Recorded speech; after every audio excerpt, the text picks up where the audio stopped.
Eu começo. Tá. Boa noite, pessoal. Ou boa tarde, dependendo do local do Brasil que você ainda esteja. Eu sou o João Pedro. Eu já me apresentei na aula 2 do curso. A aula de hoje vai ser sobre técnicas de Data Science. No geral, vai ser só um emaranhado de várias coisas que vocês precisam meio que saber para poder ter um mínimo para trabalhar com um grupo de dados, um dataset. A gente vai começar com um pré-processamento dos dados. Primeira coisa, de novo, o de sempre, features categóricas e numéricas, aquela divisão que a gente sempre faz. As categóricas aqui na esquerda, as numéricas aqui na direita. Vocês já viram isso. A gente vai começar o pré-processamento das features categóricas. O primeiro pré-processamento que a gente vai estar vendo aqui vai ser o Label Encoding. Antes de eu explicar o Label Encoding, eu quero explicar o que significa essas duas colunas aqui. A primeira é Human Readable, ou seja, que nós humanos conseguimos ler. Cachorro, gato, peixe. E a outra é Machine Readable, que é uma máquina que pode funcionar. Primeiro, existem modelos que aceitam Human Readable, os inputs que podem ser lidos por humanos.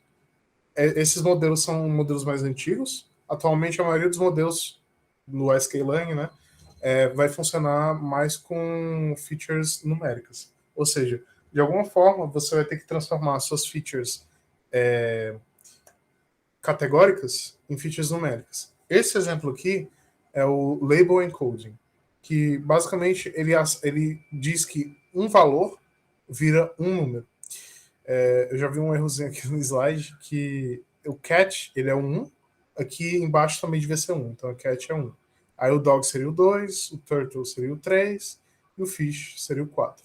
Aqui teria que ter 2 1s no caso. O que isso quer dizer? Eu estou dizendo, se gato, então esse valor vira 1, se cachorro, vira 2, se tartaruga, vira 3.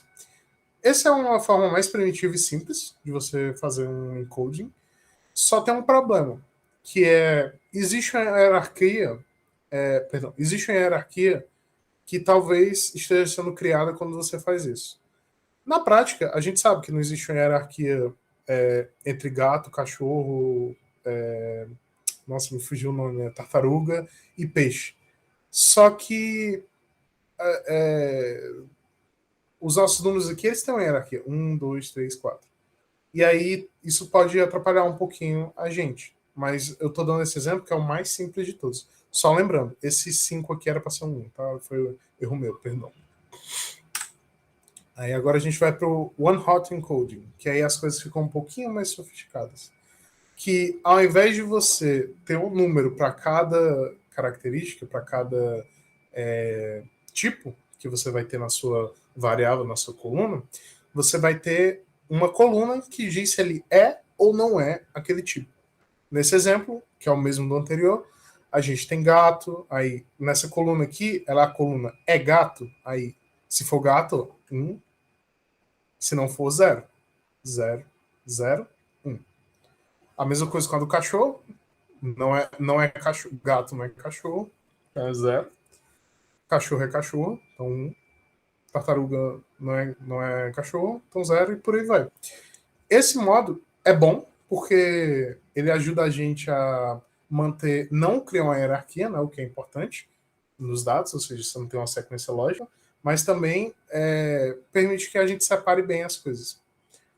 O problema desse modo em relação ao anterior é o seguinte: a maldição da dimensionalidade. Que o que é isso? Imagina que a gente tem um modelo de aprendizado de máquina. À medida que eu vou aumentando o número de colunas, ele tende a ir melhorando. Só que depois de um certo ponto, esse número começa a piorar à medida que você aumenta o número de colunas. Ou seja, você começa com 0 colunas, você não tem um modelo. Com 1 você começa a ter 2, 3, 4, 5, 6, aí chega num ponto em que ele começa a piorar à medida que você vai adicionando. Existe uma explicação mais profunda em relação a isso. Se alguém quiser saber o porquê disso acontece, Você pode me perguntar depois, porque essa aula é mais para focar nas técnicas e eu queria explicar que existe essa questão da dimensionalidade para poder justificar o porquê a gente não sempre faz o one-hot encoding ao invés do label encoding que existe. Agora, é o terceiro tipo de encoding que a gente vai ver, que é o target encoding, ou encoding do alvo, alguma coisa assim.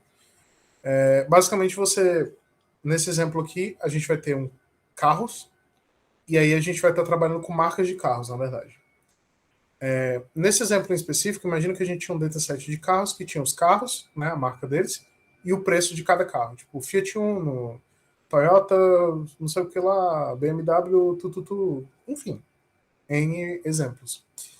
Aí, imagina que a gente tem os preços do lado, e aí a gente pensa assim, poxa, eu tenho centenas de marcas de carro, não nessas 5 primeiros valores, mas eu tenho centenas de marcas de carro que vão estar na minha tabela gigante. No dataset da aula retrasada, vocês tiveram que lidar com um dataset que tinha várias marcas de carro. Como é que eu faço? Se eu fizer um label encoding, eu vou estar dizendo que tem uma hierarquia entre os carros. O que pode, e essa hierarquia pode ou não ser verdade. Se eu fizer um hot encoding, eu vou estar criando centenas de colunas para o modelo. E por causa da maldição da dimensionalidade, isso pode ser ruim. Então, o que eu faço? Aí é que vem o target encoding para resolver esse problema. Ele, basicamente, você pega o valor médio do carro, nesse exemplo, e joga no valor do carro de dada marca. Então, a média do preço de um Fiat, nesse dataset, seria 30 mil, e aí a gente substituiu todos os Fiats por 30 mil. A média do Toyota foi 146 mil, a gente substituiu por 146 mil. Se for uma feature categórica, aí a coisa fica um pouquinho mais feia, porque no caso a gente está transformando o target, né, o alvo, é um valor numérico. Se o nosso alvo for uma categórica, aí fica um pouquinho mais difícil. Talvez valha a pena pegar a moda, talvez não. Vai piorar um pouco, vai depender do caso. Aí agora uma perguntinha legal. Imagina que a gente tem um dataset com 6 mil carros. A gente tem 30 marcas ao todo, ou seja, essas aí que vocês estão vendo, Maruti, BMW, Tata, Toyota, Hyundai, Renault, tal. Mas só delas representam 90% das instâncias. Tá aqui, ó, se você somar até o 10º valor, que é 1, 2, 3, 4, 5, 6, 7, 8, 9, 10, até aqui mais ou menos, você vai ter 90% de todos os carros do dataset vão estar dentro desse intervalo aí. E aí, o que vocês acham que é para fazer? Target encoding, label encoding, ou qualquer outro? Tipo, o que vocês acham que deveria ser feito? Lembrando, primeira vez que vocês estão vendo tudo isso, pode falar qualquer coisa que vocês vão estar certos, porque vocês não são obrigados a saber antes, se alguém quiser comentar.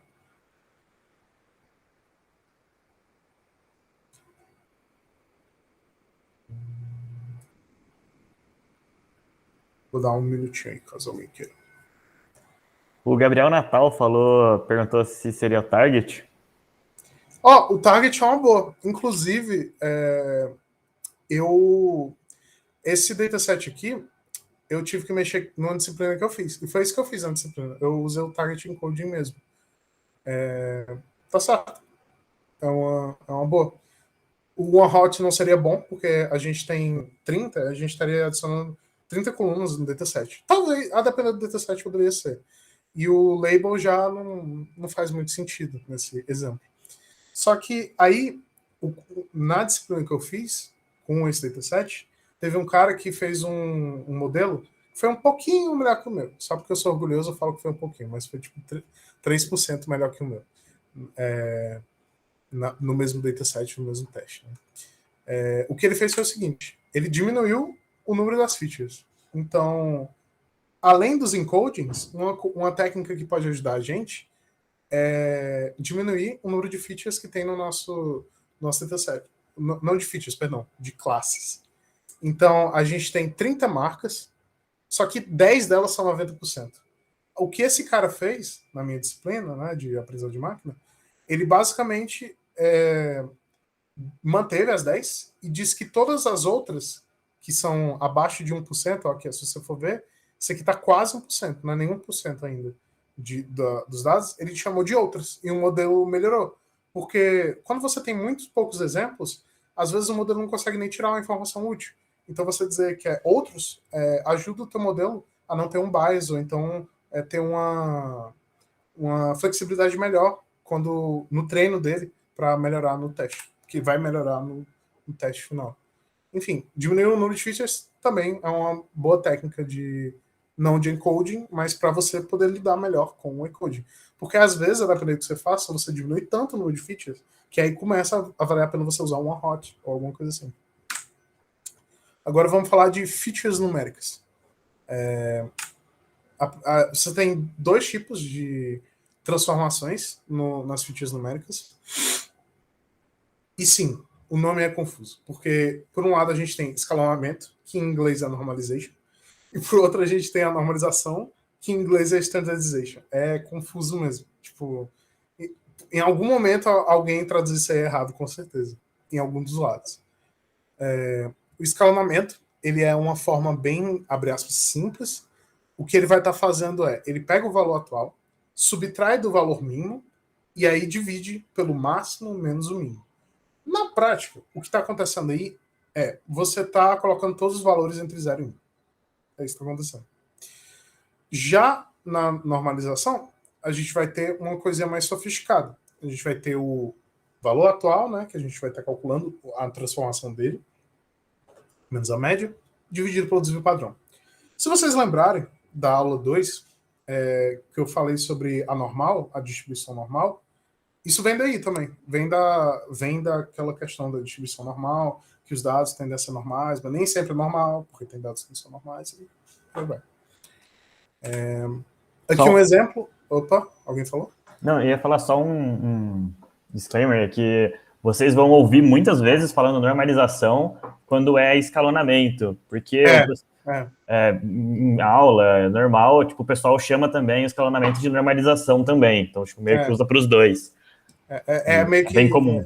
É bem comum. E assim, na prática, você não tem que ficar muito preocupado em decorar um ou outro, porque você pode só perguntar para a pessoa para esclarecer, né? Você está falando da normalização média e desvio padrão ou da normalização mínima e máxima? Aí a pessoa vai, mínima e máxima. Tem outra coisa, João. Tem uma dúvida do Eduardo, que ele perguntou, no exemplo que você deu, se remover o número de classes, fica melhor usar o OneHot do que o Target? Então, no caso, para esse dataset, eu sei que fica melhor usar o Target, porque outras pessoas fizeram essa diminuição e tentaram o OneHot e piorou, mas na prática eu diria que você teria que testar os dois casos. Porque, infelizmente, o que a gente está tentando fazer aqui, quando você tem um dataset, a gente está tentando pegar dados da vida real, traduzir numa tabela, essa tabela traduzir para um negócio que o nosso modelo aprende. Então, a gente vai perder informação no meio. O negócio qual vai manter uma informação mais fidedigna.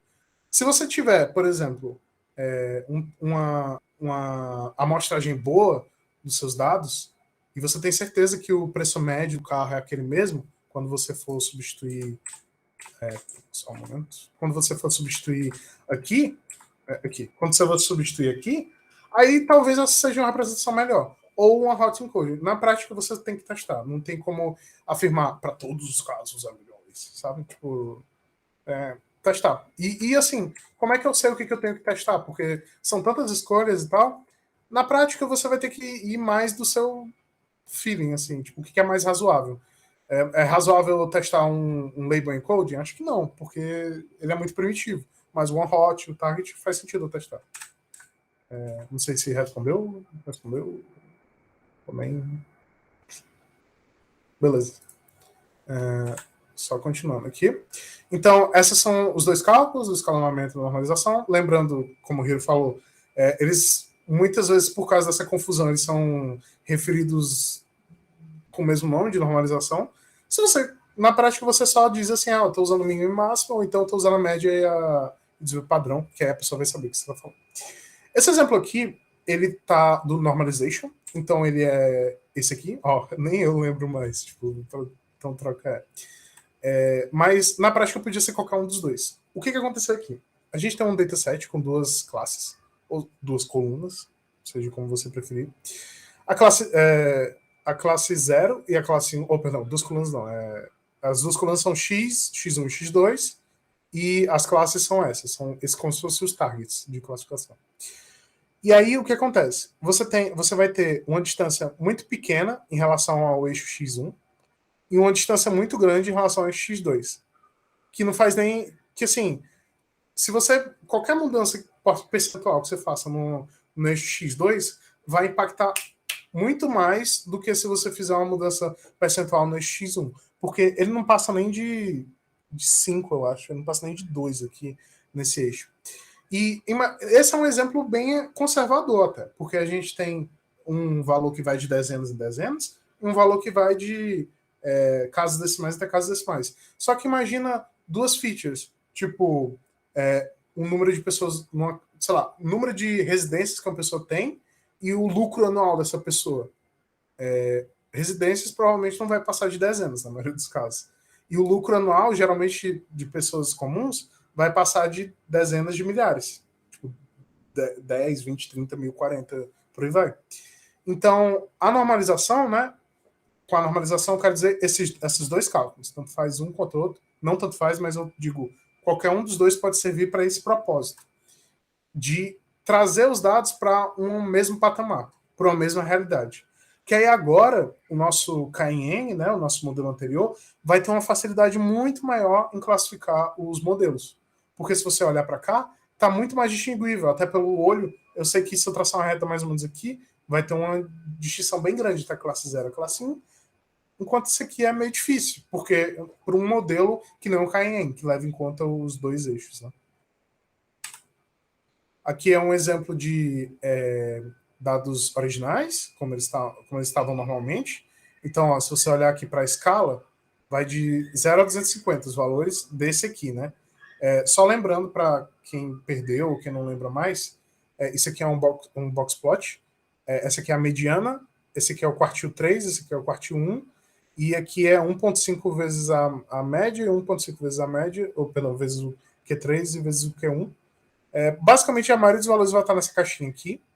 E aí você pode ver, ó, a maioria dos valores está entre mais ou menos 175 e um pouquinho menos que 100 desse caso. Só que nesses outros aqui, ó, estão muito menores. Tipo, esse não varia nem até 25, esse aqui não varia, deve variar até 10, por aí vai.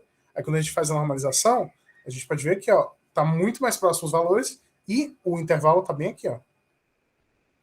E aí a mesma coisa com a estandardização. E lembra, a normalização no caso, essa, né? O escalonamento, essa aqui do máximo e mínimo, vai colocar os valores entre 0 e 1. E essa aqui não necessariamente entre 0 e 1. Vai ser pequena ainda, mas não vai ser necessariamente entre 0 e 1. Aliás, acho que o João Marcos está aí, eu roubei do slide dele. Obrigado, João Marcos. Essa representação. Agora, que é só um memezinho, que vamos falar de Iris Dataset, que nem toda a vida. Se vocês fizerem qualquer disciplina de aprendizado de máquina, ciência de dados na USP, vocês vão... Na USP não, acho que qualquer local do mundo vocês vão viver de Iris Dataset. Ô, João. Opa. Minha pergunta do Eduardo, se existe algum caso onde não é recomendado fazer normalização. Algum caso onde não é recomendado? Sim, existe. Só que aí a gente vai estar entrando num local que é um pouquinho fora da classe. Então, por favor, se você ficar confuso nessa parte, não fique com medo, porque a gente ainda não chegou nessa parte do curso ainda, tá? Eu só vou comentar porque o colega pediu. Existem modelos que a normalização não faz efeito, ou seja, que não interessa se você normaliza ou não. Então, seria uma perda de tempo. Um exemplo de modelos são modelos baseados em árvore. Decision Tree, Randall Forest, XGBoost, AdaBoost, são todos modelos baseados em árvore que não vai interessar no fim do dia se você está normalizando eles ou não. Porque a forma com que eles tomam a decisão não é afetada pela escala da feature, da categoria. Deu para entender? Bora. Eduardo? Estás vivo? É meio chato. É meio difícil, que vocês ainda não viram outros modelos, mas confia em mim, existem modelos que não vai afetar. O KN afeta porque ele lida com essa noção de distância e tal, e aí, exatamente, quando chegar na árvore você vai entender melhor. Só voltando aqui, a gente tinha acabado de falar da questão da normalização, e como ela mexe com o DT7 e tal, para vários modelos, para regressão é boa, enfim, só para tal. Aí agora a gente vai falar do ISDT7. O ISDT7 é um DT7 que tem florezinhas, 3 florezinhas aqui, íris, né? Setosa, vesicola, virgínica, elas são essas carinhas aqui. E a gente tem as medidas da sépala, da pétala, e eu não sei o que é a diferença entre uma sépala e uma pétala. Mas a questão é que a gente tem as medidas e dá para ver que tem uns tamanhos bem diferentes, né, nessas medidas. E eu acho que vocês aplicaram o KNN no dataset do vinho e vocês tiveram que usar um Min-Max Scaler. O Min-Max Scaler que vocês usaram é justamente o escalonamento... Esse aqui, ó. Perdão. Aqui. Min-Max Scaler é esse aqui, ó. E aí, no caso do Iris DT7, a gente vai estar aplicando esses dois, só para vocês verem. Aqui o escalonado normalized, que é como é que fica, ó, valores entre 0 e 1. Inclusive, se você for ver, tá tudo entre 0 e 1 bonitinho. Já o normalizado standardized, aí já não está nem 0 e 1 e não está nem positivo em alguns casos. E é interessante a gente pensar em relação a isso, porque vai mais uma vez bater na tecla daquela história de uma tecla que eu já bati antes na minha aula passada, na aula de EDA. Só uma perguntinha para vocês. Vocês têm alguma teoria de por que quando eu uso a normalização, né? Ou seja, esse cálculo aqui, ó, por que fica negativo? Alguém tem uma intuição? Alguma ideia?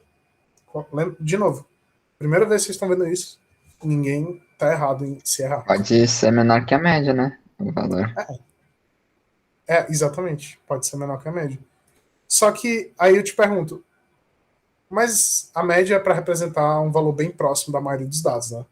Então, idealmente, a média era para estar maior do que a maioria dos dados, não é verdade? Ou não? Não. Não?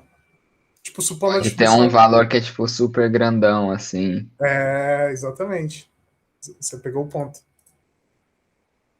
Vai depender. Exato, depende da variância. Só que a questão é que a mesma coisa que vai aumentar a variância está aumentando a média, que é um valor grandão, como acho que foi o Zimmer que falou, não sei. E no caso, esse cálculo aqui do valor grandão vai estar mexendo muito com a média. E aí a média fica um pouquinho ruim nesse caso.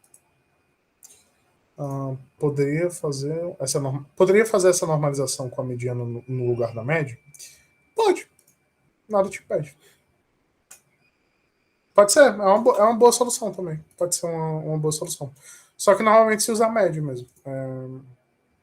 Mas você pode, não tem problema nenhum. Eu imagino que deve ter algum método. Geralmente o pessoal faz esses cálculos usando o próprio sklearn. Só que eu não sei se você pode mudar esse parâmetro, mas você poderia fazer na mão também, não tem problema não. Mas é uma boa. Que eu acho que você faria isso para.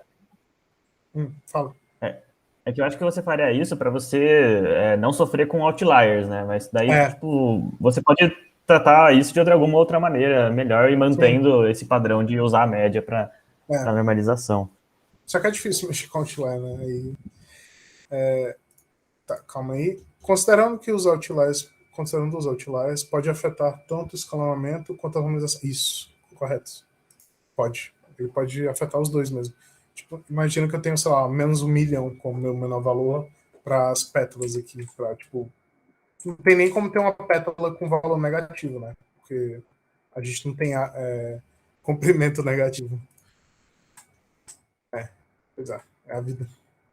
Eu queria chamar a atenção para vocês que, apesar desses métodos serem muito bons e ajudarem a gente no fim do dia, a gente tem que ficar ligado para o que está acontecendo no nosso próprio dataset. E aí você tem que visualizar seu dataset antes de decidir tomar uma normalização desse tipo. Quando estiver lidando... tá. É um aviso que eu sabia que eu ia me esquecer, eu não esqueci. Quando a gente estiver lidando com algum tipo de validação, que nem o treino e o teste, que vocês já ouviram falar bastante, os métodos de processamento vão ter que ser definidos usando o treino e vão ter que ser definidos usando o treino. O que isso significa? Quando a gente vai ter a nossa divisão, a gente vai ter o treino, que vai ser provavelmente próximo de 70%, 80% do nosso dataset, e a gente vai ter o teste, que é 20%, 30% do nosso dataset. A forma correta de você treinar o seu modelo e validar e tal é o seguinte: quando você está treinando um modelo, validando e usando métricas e tal, você está conduzindo uma série de experimentos para tentar melhorar a sua acurácia, ou seja lá o que for que você está tentando fazer. E para você checar se as suas pressuposições estão certas, o que tem que ser aplicado no seu teste. Porque você tem que fingir que o seu teste é justamente um negócio que você não conhece. É como se, tipo assim, você está criando um modelo para uma loja.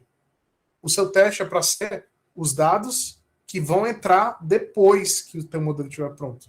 Então, quando você for fazer o pré-processamento para poder fazer o predict no teu teste, você tem que usar os valores do seu treino. Então, a sua média na normalização vai ter que ser a mesma média do treino para quando você for o teste. Você não faz uma média no teste. Porque imagina, se você está na loja de carros, aí chega um cara e vende 3 carros muito, muito, muito baratos. Aí a tua média fica totalmente errada e o teu modelo nem funciona mais, porque nem faz mais sentido os parâmetros, os espaços que você usou para poder definir como o modelo vai tomar as decisões dele. Agora vamos partir para métricas. A gente tem a clássica, que é a que vocês estão usando até agora, que é a acurácia, que é basicamente não é só a acurácia que mede quanto acerta a nossa predição, isso é qualquer métrica, mas é a métrica que a gente pensa, né? Quanto o meu modelo acertou, dividido pelo número total de coisas que ele fez. Isso é o padrão. Nas provas, a gente é medido por isso. Você ganha ponto de acordo com o que você acertou. Mas o que acontece se o nosso dataset for desbalanceado? Alguém tem uma ideia do que aconteceria com o modelo? O que poderia acontecer? Qualquer opinião é válida. Vocês estão ouvindo isso pela primeira vez hoje.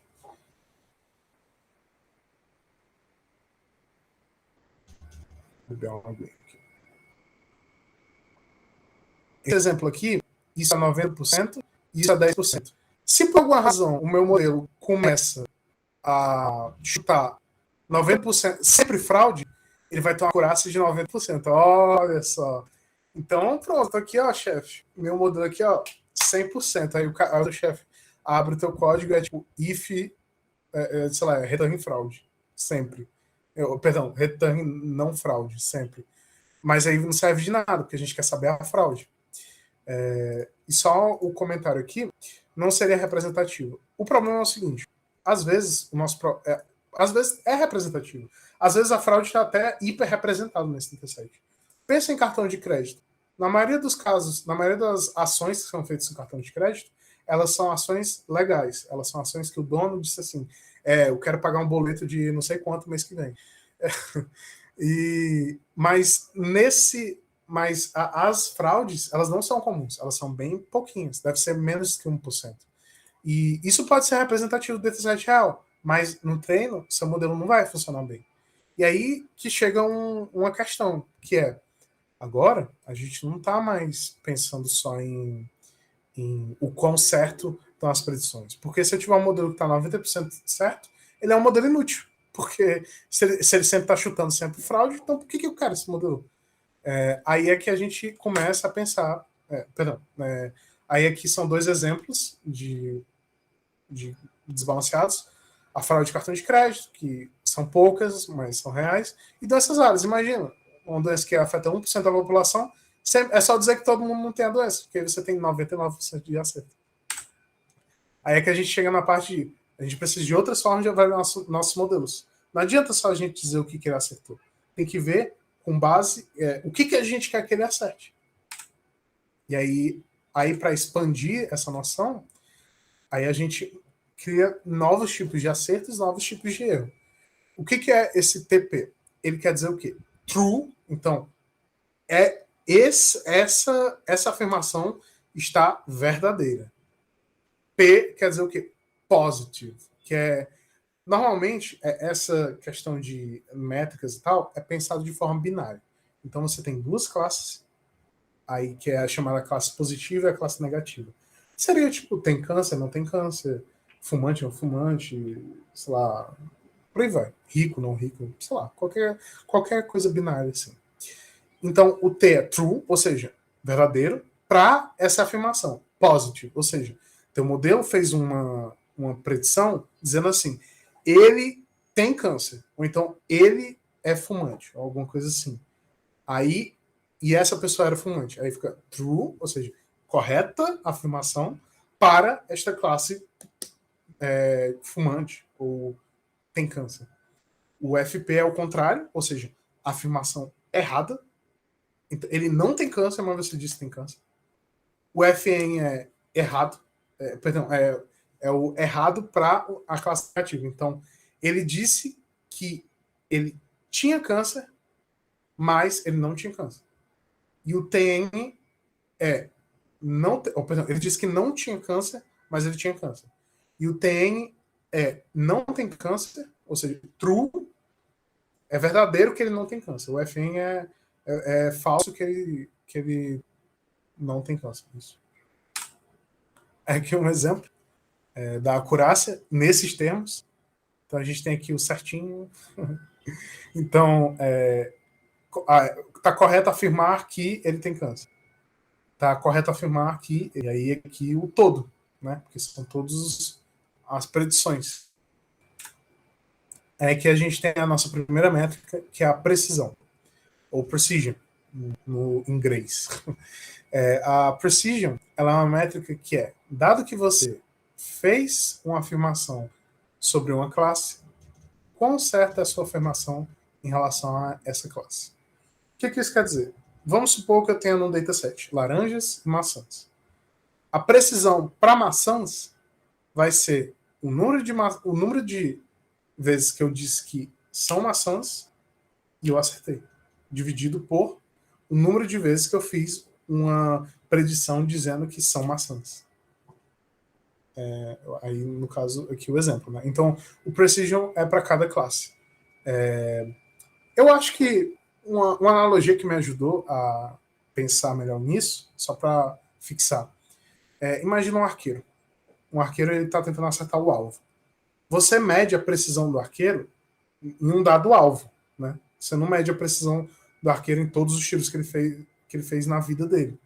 Então, quando o arqueiro atira, você só quer saber o que aconteceu naquele alvo. Ou seja, naquela classe. Por isso o precision, nesse caso, para uma classe. Já o recall, ele é um pouquinho diferente, mas bem parecido. Não bem parecido no sentido, mas ele usa duas métricas parecidas para fazer um cálculo um pouquinho diferente. O que o recall faz dado que eu disse que... dado que existe uma classe, qual a porcentagem de acertos que eu tenho em relação àquela classe? É basicamente isso. Então, no recall dado que eu previ que era uma classe, qual a minha porcentagem de acertos? E o recall dado que existe uma classe, qual a porcentagem de valores dessa classe que eu pego? Então, vamos supor que eu tenho 7 laranjas e 3 maçãs.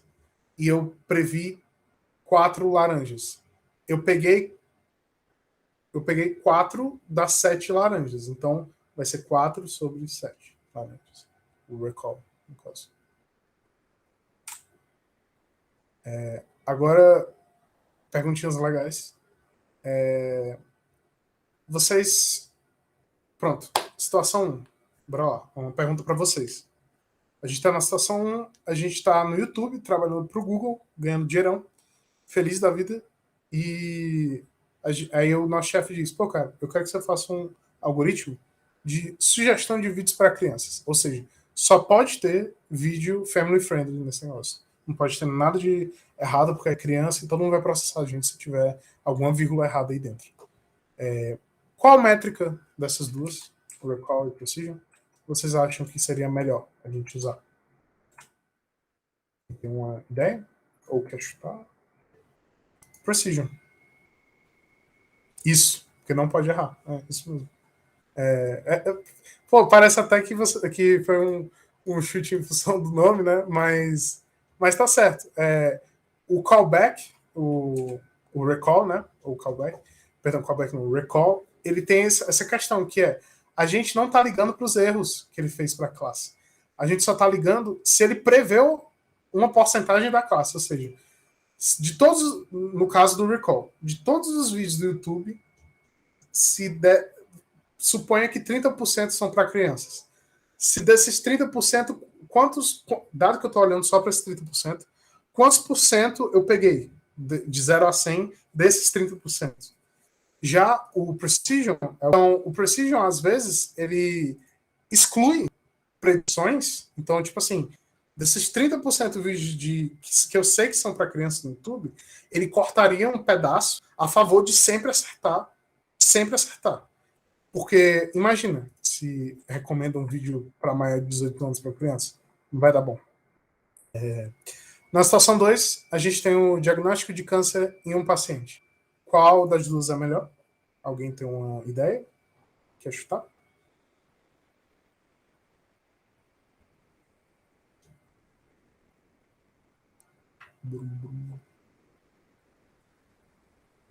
O recall ou precision? Para diagnóstico de câncer em um paciente. E essa aqui quer dizer, não é legal, né? É câncer, mas é interessante pensar nesse caso aqui, porque já fica um pouquinho mais difícil do que em relação ao primeiro.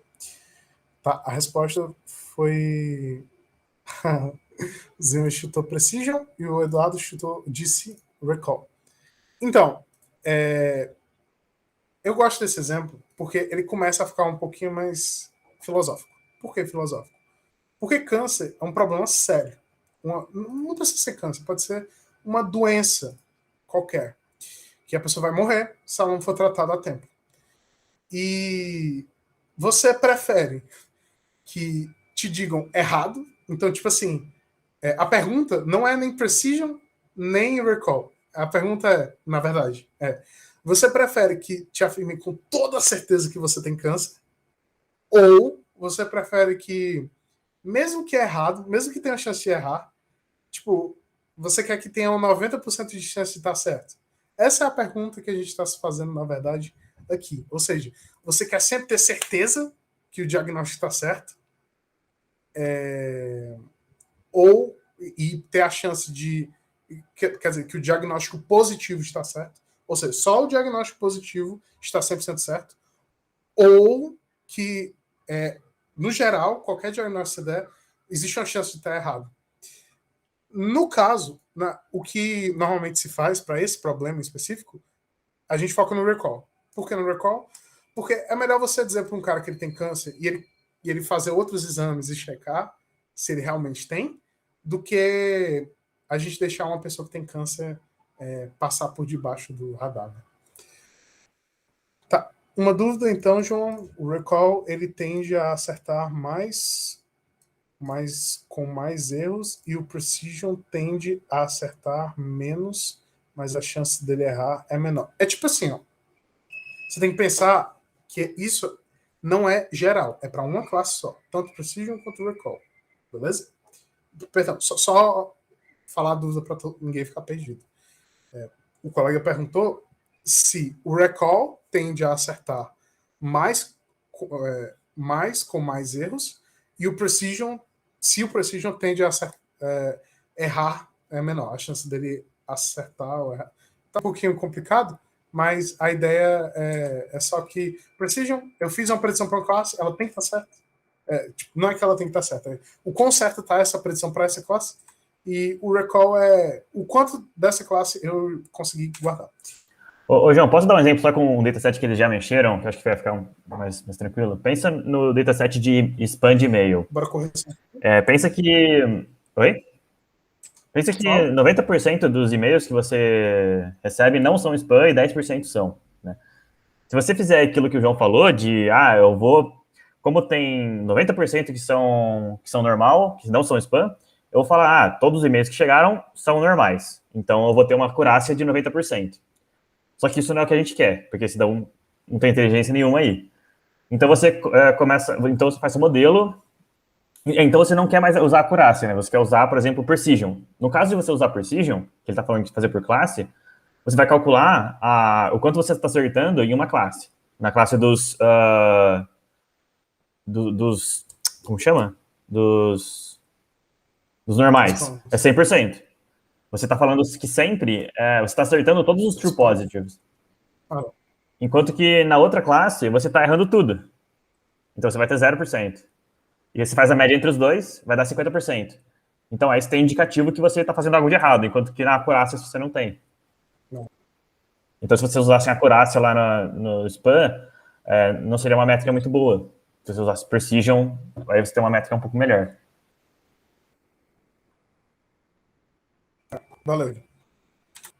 Continuando. Aí, além disso, também tem uma forma de combinar métricas, que a acurácia na prática também é uma forma de combinar métricas, mas o F1, no caso, se chama F1 score. Ele tem esse cálculo bonitinho aqui, na prática é uma média harmônica entre recall e precision, que ele tenta ter um balanço. Então, quando você não tem nenhuma classe que é mais importante que as outras, você usa o F1 score, para poder checar se o teu modelo está indo bem. Agora a gente tem aqui a curva ROC. Infelizmente a curva ROC não é esse par aqui de imagens. A curva ROC é isso aqui. Aqui a gente tem o TP, que é o True Positives, e o False Positives. E aí o que acontece? Bora lá.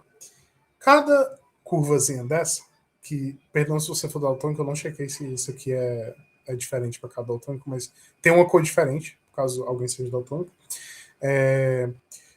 e representa um modelo diferente, um classificador. Então, a azul poderia, sei lá, poderia ser um 10, a verde poderia ser uma árvore de decisão, e por aí vai. Cada um desses modelos de classificação, ele tem um método que chama Predict Proba, eu acho que é esse método, no sklearn. Que você, ao invés de predizer a classe, tipo se é maçã ou laranja, você vai predizer a probabilidade daquela instância ser daquela classe. O que isso quer dizer? Dado que eu tenho uma instância, então eu tenho uma instância com, sei lá, o volume do objeto, a cor, o peso, aí vai ter a predição, né? Aí eu vou dizer assim, vamos supor que eu treinei o meu modelo para predizer laranjas. Então ele vai dizer assim, se é laranja, tem um volume de um punho e tem um pezinho de, sei lá, eu não sei quanto pesa uma laranja, acho que 200 gramas, 100 gramas, não sei. Então, muito provavelmente é uma laranja. Aí a predição que ele vai fazer vai ser 0,8 de ser uma laranja. E aí você vai dando as probabilidades de predição. Então, esse aqui foi 0,8, esse aqui foi 0,5, esse aqui foi 0,3, esse aqui foi... Por aí vai. E aí você vai ter uma tabela de probabilidades.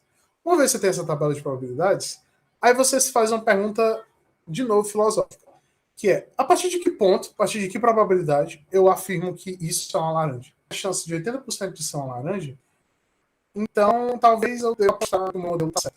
Mas se o modelo disser que é 55%, vale a pena? É aí que entra a curva ROC, que no caso ele tenta medir a capacidade do teu modelo de prever no geral. O que é isso? O que são os valores aqui? O que é o UFP e o TP? Primeiro, o TP dado que ele disse assim, é laranja, aí a gente vai ter esses acertos aqui, essa porcentagem de acertos. O UFP ele disse é laranja, mas não é. Aí você vai ter esse número de erros aqui, que também vai de 0 a 1, ou seja, é uma porcentagem. No 0,6, se eu disser assim, a partir de 60%, quando eu faço um predict proba no modelo, ele vai ter 0,4 de TP e 0 de FP. Aí, a partir de 50%, ele começa a melhorar aqui. O que ele está tentando fazer ele está tentando checar a tua barreira de decisão. É a partir de que porcentagem, a partir de quantos por cento de certeza eu vou dizer. Aí ele vai variando o teu modelo, o azul, vamos supor que o azul fosse um KN, aí ele vai variando esse predict proba, e ele vai colocando para cada valorzinho da probabilidade predita aqui dentro.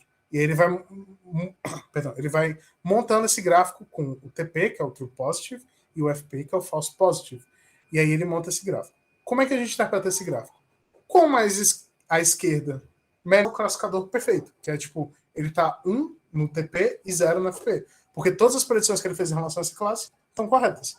E aí a gente tem essa... Aí cada modelo é uma curva, então a gente pode ver qual a curva está mais para a esquerda e para cima. Legal. E de novo, isso é uma troca, né? Porque você pode ver aqui que a maioria dos modelos que tem um TP alto também tem um FP elevado. Então você quer chegar num ponto meio que de equilíbrio. Daí, depois, agora que a gente tem a noção do que é uma curva ROC, a gente vai ter a AUC, que é Area Under the Curve, ou em português, área sobre a curva. Abaixo da curva, perdão. Daí, a AUC é basicamente o cálculo da área embaixo da curva. Lembra, a gente se importa com o nosso classificador estar mais à esquerda e mais para cima. Esse primeiro exemplo aqui é de uma perfeita. O classificador ele está sempre mais à esquerda e sempre mais acima. Então, eu tenho a área do gráfico inteiro. Esse valor aqui vai ser de 0 a 1, essa área. Aqui é um normalzinho. Aqui é que é você jogar uma moeda, basicamente, 50 centos. E aqui é 0, que eu não sei o que a pessoa fez para merecer isso aqui. Enfim. A gente parte para a parte da aula de validação. Primeira coisa, a gente vai brincar do divisão do conjunto de dados. A primeira divisão que vocês conheciam antes é a de treino e teste. Ou seja, o treino era o que eu ia usar para gerar o meu modelo bonitão, que ia fazer as predições para mim. E o teste é como eu vou saber se esse modelo está funcionando bem. Lembra, eu não posso confiar só nas métricas que eu consegui no treino, porque o meu modelo estava mudando e também ele já viu os exemplos do treino. Então eu preciso confirmar que eu estou certo com dados que estão afastados do meu treino, para eu dizer, não, isso aqui é real. Aí, aqui a gente introduz uma lógica um pouquinho mais além, que é quando você é mega paranoico. Brincadeira. Quando você quer ter certeza extra, que é, você tem o treino, aí você tem a validação. E aí você fica brincando com o treino e a validação. Eu mexi nesse hiperparâmetro, fiz aquilo, não sei o que lá, tá. E aí você tem o teste. Depois da validação. Então é como se você tivesse o treino, o teste e o teste de verdade mesmo.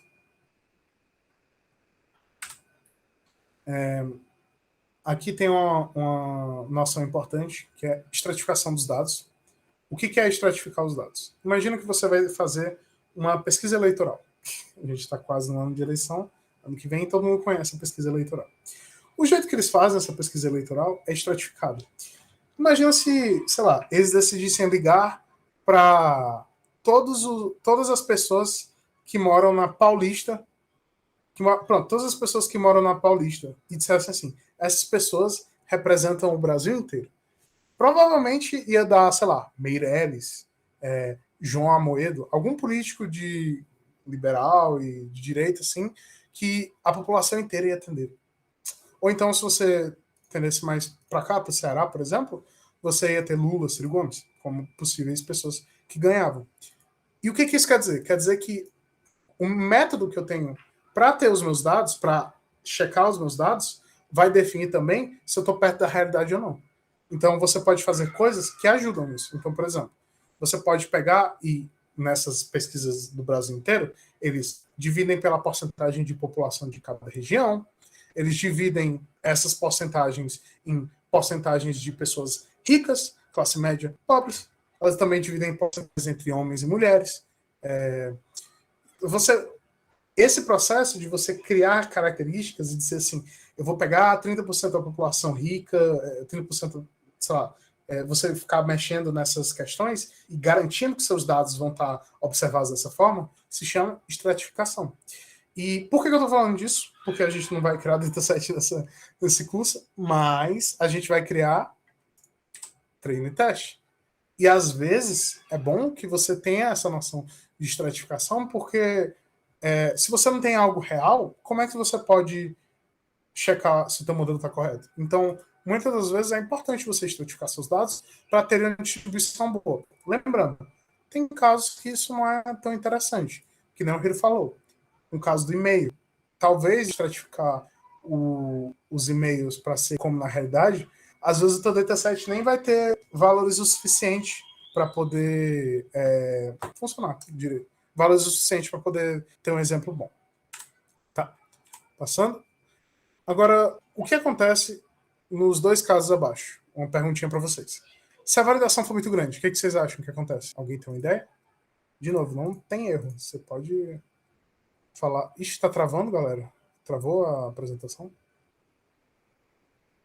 Alguém. Tá dando umas travadinhas às vezes, João, mas acho que no geral tá fluindo. Mas dá para. Dá pra entender, dá pra entender. Tá. Vamos ver de quando. Tá. Foi mal aí, galera, que minha internet hoje tá meio difícil. Tá. Só voltando. Se o conjunto de validação for muito grande, o que vocês acham? Eu já estou vendo as respostas aqui. Overfit. No caso, eu estou falando da validação, não do treino, né? O que vai acontecer é, se tua validação é grande, quer dizer que teu treino provavelmente vai ser pequeno. Provavelmente não, vai ter que ser pequeno, né? Porque tu definiu que tua validação vai ser grande. E aí tu não vai ter tu não vai saber de nada. É isso, underfit. Você vai ter um underfit é quando o teu modelo prevê muito mal o teu teste ou tua validação. Já quando a validação é muito pequena, aí você tem um overfit, que é quando pode ter o overfit, né? Que é quando você tem muitos exemplos, e aí você pega e testa num grupinho bem pequeno, que às vezes tem só os exemplos que interessam para você, e aí, nossa, meu modelo deu 100%. Só que foi 100% em 3% do certo, tá entendendo? Então tem que ter um balanço. O balanço bom tipo, que todo mundo usa é 70-30, 80-20. Depende. Aqui a gente chega numa técnica um pouquinho mais sofisticada, que é o cross-validation. A gente tem a validação cruzada, que é uma forma mais um pouquinho mais sofisticada de dividir o treino e o teste. No caso, a gente tem nossos dados aqui. A gente divide os dados entre treino e teste. Não, você não é obrigado, mas é legal. E aí você tem o split de validação, que é basicamente você vai pegar e validar e quebrar o seu dataset em pedaços. Nesse exemplo, o cara decidiu quebrar em 5 pedaços. Então foi um 5-fold cross-validation. Se eu quiser... João Pedro, se eu quisesse quebrar em 10, quebre. Se eu quiser quebrar em 20, quebre. A questão é que talvez não funcione bem. O que acontece na prática é, ele quebra em 5 pedaços, igualmente divididos, e aí usa um pedaço para validação e os outros pedaços para treino. Aí depois ele move para o segundo pedaço, aí ele usa todos os pedaços para treino, e o pedaço anterior também usa para treino e tal. Na prática ele está criando 5 modelos diferentes, porque são 5. O cross-validation ele vai quebrar em pedaços, vai treinar com pedaços e validar com outros, e é isso que vai acontecer. A gente está quase no final. Bora tentar correr um pouquinho. Então, só uma coisa. Ponta do quadril? Eu não entendi. Tá, enfim. Perdão aí pela internet, galera. Só uma coisa, existem modelos que não são de classificação. Até agora a gente está falando muito de classificação. Só que existem modelos de regressão. E esses modelos de regressão, eles têm métricas diferentes. E a gente vai ter uma aula só sobre regressão e a gente vai ver isso porque tem muito a ver com treino e o próprio modelo de regressão às vezes é definido pela métrica de validação dele. Agora a gente vai chegar na parte de otimização de modelos. A gente vai estar buscando pelos melhores hiperparâmetros. A gente vai ter o grid search, otimização bayesiana e alguns algoritmos evolutivos e inspirados. O que é hiperparâmetro? Lembra do KNN, que você tem o K e os NNs, né, os neighbors, que você define assim, os 5 mais próximos vão ser a classe. Tá. Se os 5 mais próximos vão ser a classe, então eu prevejo com base nesses 5 mais próximos. Isso é um hiperparâmetro, que é um valor que eu altero no meu modelo para poder definir que ele está correto, para poder definir como ele vai funcionar. É um valor hiper, né? Tipo, que está fora, né, do parâmetro. Tá. O grid search, ele basicamente eu pego e defino valores para os meus hiperparâmetros e aí ele vai testando combinações disso. Imagina que eu tenho o parâmetro x1 e o parâmetro x2. Cada x aqui é uma combinação. Então, provavelmente é esse valor do x2 com esse valor do x1. E por aí vai. E aí eu vou tentando todos esses possíveis x. Essas curvas aqui são como se fosse... Ela é uma forma no espaço. Quanto mais para o alto, melhor é o meu acerto. E aí, no caso, isso aqui é como se fosse um negócio topográfico, que é tipo, dá para ver que esse aqui está mais claro, ou seja, está mais próximo. Então, esses x aqui são melhores do que esses x aqui, que estão mais baixos lá na nossa predição. E aí, no caso, o grid search é essa noção de você pegar e testar combinações de vários hiperparâmetros. Aqui um exemplo de código de corte. De novo, isso é um random forest, vocês não viram. Vocês entenderam assim. Isso são hiperparâmetros, ou seja, parâmetros que você muda para mudar a forma que o modelo se comporta. O KNN, um hiperparâmetro do KNN é o K, que são o número de neighbors próximos. Beleza? E aqui é um exemplo, de novo, não precisa entender aqui, só precisa entender que é hiperparâmetro. Aí a gente tem a otimização bayesiana, que ela usa noções de probabilidade de estatística bayesiana. Vocês na aula passada viram um pouquinho sobre isso, e já dá para ver que ela melhora um pouquinho, no sentido de que, olha o tanto de coisas que a gente teve que rodar, cada X desse é um modelo que a gente teve que fazer o treino, fazer o teste, e às vezes pode demorar muito. E nem para chegar em tão bons resultados. Enquanto aqui, ó, chegou direitinho. Você tem uma aglomeração bem grande. E com certeza esses X aqui são bem menos do que o X anterior. Aí aqui a gente tem algoritmos evolutivos, métodos bem inspirados. Também tem umas outras coisas que eu não vou comentar nessa aula. Algoritmos evolutivos e métodos bem inspirados, eu não vou comentar. Só saibam que existem. Tipo, tem um método que chama... sei lá, formigueiro, que ele simula como o formigueiro funciona para otimizar parâmetros. Olha que louco. Tá, aí dúvidas, agora é dúvidas. Eu só queria liberar a galera, foi mal, Anderson, por cortar a tua dúvida, porque tá travando e já passei um pouquinho do tempo. Ô, João. Beleza. Porque na hora tá travando. Tá, eu acho que eu fiquei tenso e confundi as coisas também. Tá. A gente vai ter dados, ok? E aí... Deixa eu abrir o microfone aqui para ficar um pouco mais rápido aqui. Não, porque nesse caso ali, ele valida, por exemplo, seguindo ali naquela sequência ali, ele valida primeiro, depois treina. Depois ele está fazendo um pouco de treino, depois valida e continua treinando. Isso é uma sequência que está acontecendo. É isso mesmo? Eu posso entender dessa forma, é isso? Então, é meio que isso. Tipo assim, você vai fazer a divisão dos seus dados, do seu conjunto de dados, que nem anteriormente, fazendo o train, test e split. Então, você vai fazer essa divisão e vai treinar o seu modelo. Só que, por exemplo, você pode ter um conjunto limitado... Nossa, você pode ter um conjunto limitado de dados, né? Então, o que você pode fazer, ao invés de simplesmente considerar um split que você fez no conjunto de dados, e realizar vários diferentes splits entre treino e validação. O que isso vai fazer é meio que você vai dar diferentes amostras para o seu modelo para treinar ele, entende? Então, por exemplo, quando está indo da seta de validation split para as 5 fileiras ali, do Fivefold Cross Validation, você vai estar treinando um modelo com diferentes faixas, com diferentes amostras do conjunto de dados, entendeu? Então, com isso, você vai estar treinando um modelo meio que quase que diferente. O modelo é igual, só que os dados que vão chegar nele e vai treinar esse modelo vão ser completamente diferentes. Vai ser randomizado dentro do seu conjunto inicial de dados, entendeu? Entendi. Não necessariamente que tem que validar antes de treinar, né? Eita, o João caiu com o bagulho. Fala de novo, não necessariamente.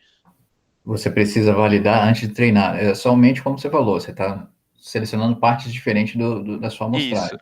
Isso. Se eu não me engano, você pode direto aplicar o K-Fold Validation lá direto, sem antes fazer essa divisão do normal, assim, a clássica, né? Tipo, uma só. Você faz direto com 5 fold, né? E pronto. E manda bala. Entendeu?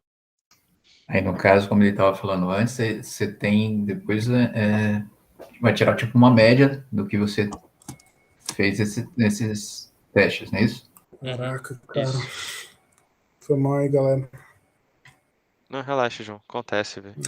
Tipo, o complicado também é que eu tava vendo que tava travando, mas eu jurava que era, tipo, no meu PC, sabe? Tipo, era a minha internet que tava caindo. Aí eu não... Mas travou durante a aula toda ou foi só na parte do cross validation mesmo? Mano, tipo, muito intenso, assim, foi na parte do cross validation. Essa Mas em parte outras tava horas deu uma pegando. travadinha. Qualquer Outras coisa horas eu deu uma posso. travadinha, mas que voltou rápido, sabe? Aham. Não chegou a Não, perder slides inteiros, por exemplo. Entendeu? qualquer coisa eu posso regravar a aula também, não tem problema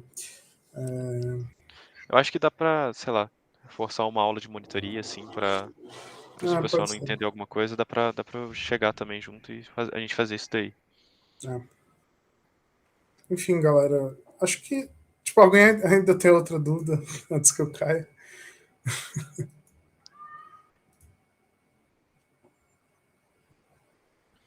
Acho que tá tranquilo, então, pelo jeito. Tranquilo. Ué. E lembrando então, galera, responde aí o Went2Meet pra gente dar uma olhada quando que a gente vai fazer esse integra aí. Pra se Isso, bora conhecer. tomar umas. Cadê? É isso. É isso, galera. Então, vocês estão liberados. Falou, pessoal. Falou, gente. Até mais aí. Valeu, galera.